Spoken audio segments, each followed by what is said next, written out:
You just bought something you couldn't afford, and the app made it feel completely fine.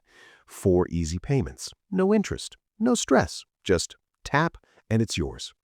Maybe it was a pair of sneakers. Maybe it was a couch. Maybe it was a $600 jacket you told yourself you needed before the holidays. Doesn't matter what it was. The point is, you used Afterpay, or Klarna, or Affirm, or one of the 15 other apps that all promise you the same thing. Buy now, pay later, no big deal. And here's the thing nobody tells you. That dopamine hit you got when you checked out, that wasn't an accident. It was engineered, specifically for your brain, specifically to make you spend more than you planned. Today, we're cracking that system wide open because the buy now, pay later industry just crossed $18 billion in the United States alone, and the people winning aren't the ones using it. Stay with me. This is going to get uncomfortable. Let me paint you a picture. It's the end of the month. Your rent hit, your car insurance hit, and somehow, your checking account is $200 lighter than you expected. You open your bank app, scroll back through your transactions, and you see it. 4 little charges. $19 here, $27 there, $43, $31. Individually, nothing. Collectively, you just paid for something you forgot you bought in October. This is the real life of the average American using BNPL right now. According to a 2023 Lending Tree survey, nearly 42% of buy now, pay later users have missed at least one payment. And of those, over half said they didn't realize the payment was coming. That's not stupidity. That's not laziness. That's a system designed to blur the line between what you have and what you owe. And maybe you're nodding right now. Maybe you have 3 or 4 of these plans running at once and you're genuinely not sure of the total. That's more common than you think, and it's exactly where these companies want you. Stop. I need you to do something right now. Open whatever app you used to buy something in the last 90 days. Afterpay, Klarna, Affirm, Zip, whatever. Open it right now. Look at your active plans. Add them up. I'll wait. That number, that's not future use problem. That's debt. Right now. Today. And we've been trained to not see it that way. Here's the belief I want to destroy today. Buy now, pay later is just a budgeting tool. It doesn't count as debt. I hear this constantly. And I get it. It feels different. There's no credit card number, no APR plastered in red, no minimum payment warning. It just feels like spreading things out.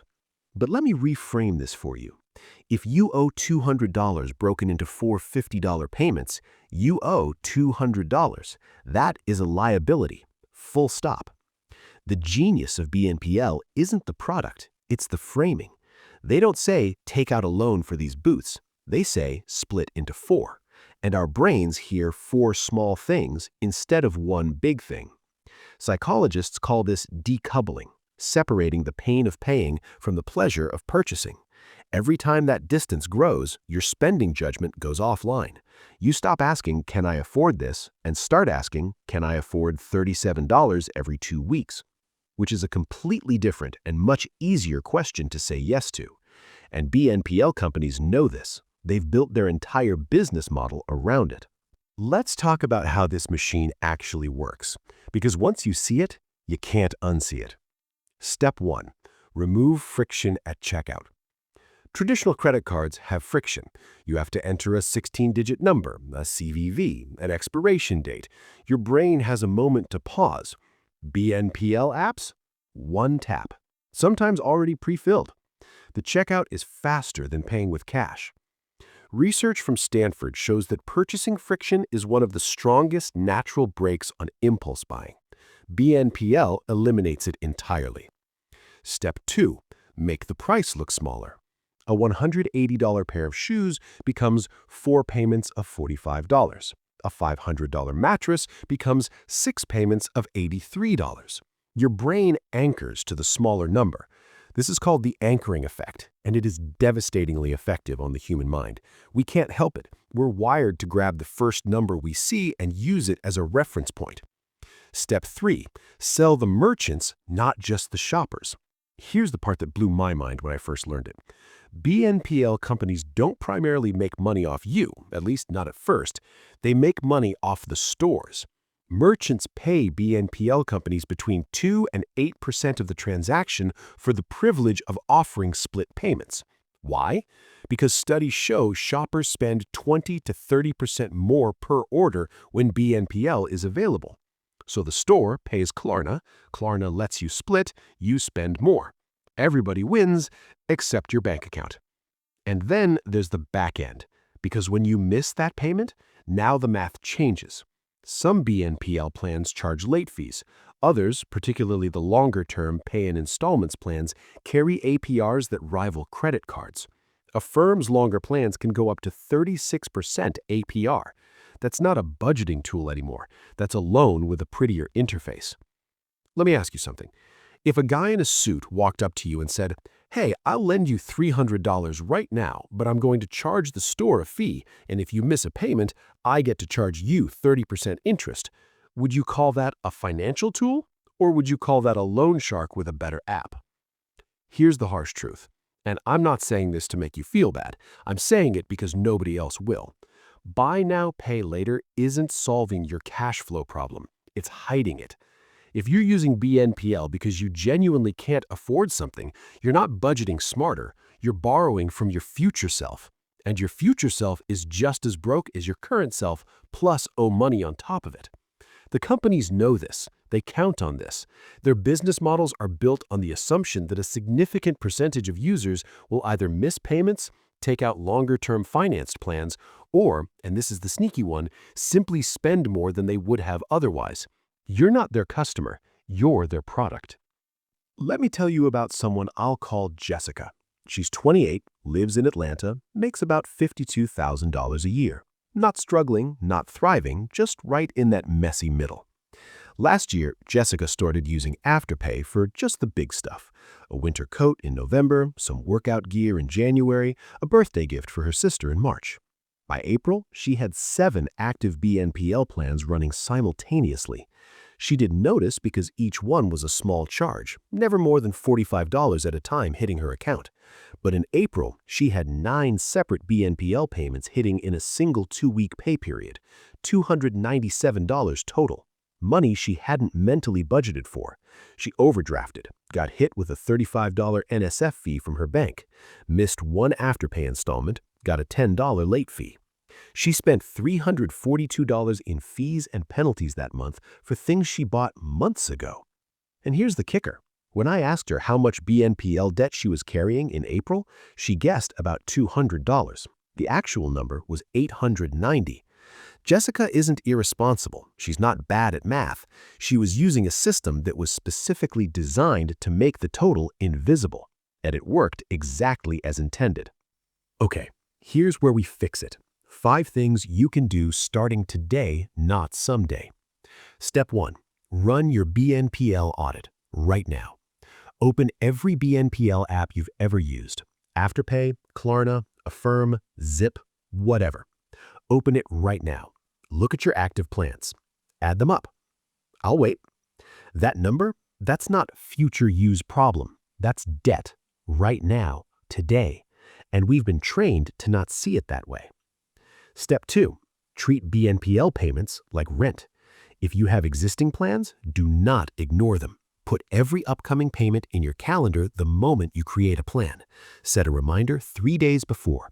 Treat it like your landlord is calling, because a missed payment is a fee, a ding to your account, and potentially a credit hit depending on which service you used. Affirm, for example, does report to credit bureaus. One missed payment and your credit score just felt it. Step 3. Implement the 72-hour rule for any BNPL purchase. Before you split anything, wait 72 hours. Add it to your cart, close the app, come back in 3 days. Research from MIT shows that a 72-hour delay eliminates impulse purchases in over 60% of cases. The desire just fades, the dopamine spike drops, and you realize you didn't actually want the thing, you wanted the feeling of buying it. And if after 72 hours you still want it and you can cash flow it within your current paycheck, fine. But if you're reaching for BNPL because you genuinely don't have the money, that's your answer. Step 4. Build a buffer fund instead of using BNPL. I know this sounds basic, but here's the reframe. BNPL is just a substitute for not having a buffer. That's it. If you had $500 sitting in a savings account that you treated as untouchable except for genuine needs, you wouldn't need to split a $200 jacket into payments. You just buy it. Or not. Either way, you decide from a position of strength instead of scarcity. Start with $25 a week, $1,300 in a year. That buffer changes your psychology entirely. You stop feeling like you need BNPL as a lifeline. Step 5. Change the question you ask at checkout. Stop asking, "Can I afford the monthly payment?" Start asking, "Can I afford this, the full amount, right now?" If the answer is no, don't buy it. Not yet. Because BNPL doesn't change what you can afford. It just rearranges when the pain hits and adds fees on top. That one shift in the question you ask yourself at checkout will do more for your financial life than any app, any hack, or any spreadsheet. Expert-level insight. Here's something that even a lot of financial educators miss. The real danger of BNPL isn't the individual purchases. It's what it does to your financial identity over time. Every time you use it, you're reinforcing a belief. I can have things I can't yet afford. And while that sounds harmless on a $50 purchase, it scales. The same mental framework that says split the boots into 4 payments will later say put the vacation on a credit card and finance the car you can't afford. Financial psychologists call this hedonic adaptation coupled with credit normalization. Basically, you adapt to the dopamine hit, and borrowing starts to feel normal. The threshold for what you think you need and what you're willing to go into debt for keeps rising. The people who build real wealth in America aren't the ones who find clever ways to afford more things. They're the ones who get really, really good at delaying gratification, at feeling the discomfort of not buying something and sitting with it until it passes. That's the muscle BNPL is quietly atrophying in all of us. Emotional closing. I want to end with this. Nobody ends up in financial stress because they're stupid. Nobody. The people I know who are deepest in debt are often some of the most hardworking, caring, generous people I've ever met. They buy things for their kids, for their parents, for birthdays and holidays, for moments they want to make special. The system isn't built to help you. It's built to extract from you, slowly, quietly, in $37 increments that don't feel like anything until the month you look up and realize you're drowning in small decisions that all seemed reasonable at the time. But here's what's true. You can see it now, and seeing it is the first real step. You don't need a perfect financial plan. You don't need a 6-figure salary. You need to start asking better questions. You need to make the invisible visible. And you need to decide consciously, deliberately, what kind of relationship you want with your own money. Because the version of you that's actually free, that's not the one with the best BNPL strategy. That's the one who stopped needing it at all. If this hit home, share it with someone who needs to hear it. And if you want to go deeper on breaking the debt cycle and actually building savings from scratch, I've got a video coming up next that walks through exactly how to do that, even on a tight income. I'll see you there.